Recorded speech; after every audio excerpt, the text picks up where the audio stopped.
علیکم۔ بچہ جب لنگڑاتا ہوا اور روتا ہوا محل میں داخل ہوا تو اسے اس حالت میں دیکھ کر ملکہ کی آنکھوں میں خون اتر آیا۔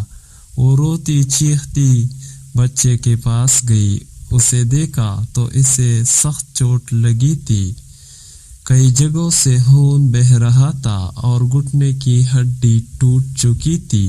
بچہ تکلیف سے بے حال ہو رہا تھا۔ بچے کی یہ حالت دیکھ کر ملکہ بدحواس ہو گئی۔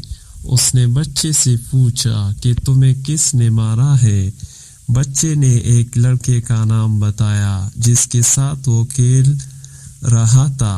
کھیل ہی کھیل میں لڑائی ہو گئی۔ اس لڑکے کے ہاتھ میں ایک لکڑی تھی، اس نے اسی سے اچھی طرح خلیفہ کے بیٹے کی مرمت کر دی۔ یہ سن کر ملکہ آگ بگولا ہو گئی۔ اس نے فوراً ملازموں کو حکم دیا کہ فلاں بچہ پکڑ کر لاؤ۔ وہ اس لڑکے کو پکڑ کر محل میں لائے تو لڑکے کے پیچھے پیچھے اس کی ماں بھی روتی پیٹتی آ گئی۔ خلیفہ عمر بن عبدالعزیز رحمہ اللہ سو رہے تھے۔ شور سنا تو اٹھ کر کمرے سے باہر نکل آئے اور پوچھا کیا بات ہے؟ ملکہ نے اپنے لڑکے کی ٹوٹی ہوئی ٹانگ دکھائی۔ ملزم لڑکے کی ماں رو رو کر کہہ رہی تھی یہ میرا بیٹا ہے، اس کا باپ مر چکا ہے۔ عمر بن عبدالعزیز نے عورت کو قریب بلایا اور پوچھا کیا اسے بیت المال سے تنخواہ ملتی ہے؟ عورت نے عرض کیا نہیں۔ خلیفہ نے حکم دیا اس عورت اور اس کے یتیم بچے کا نام فوراً رجسٹر میں درج کیا جائے اور انہیں پابندی سے روزینہ ادا کیا جائے۔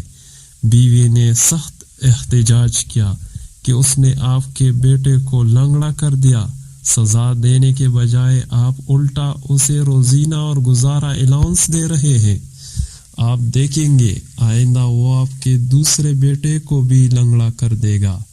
جناب عمر بن عبدالعزیز نے فرمایا اللہ کو یہ بات زیادہ پسند ہے کہ قدرت ہونے کے باوجود آدمی معاف کر دے، اور اگر حکومت ملے تو عوام کے ساتھ نرمی کا برتاؤ کیا جائے، کیونکہ اسلام کے نظام حکومت کی بنیاد ہی عوام کی خدمت اور ان کے ساتھ حسنی سلوک پر قائم ہے۔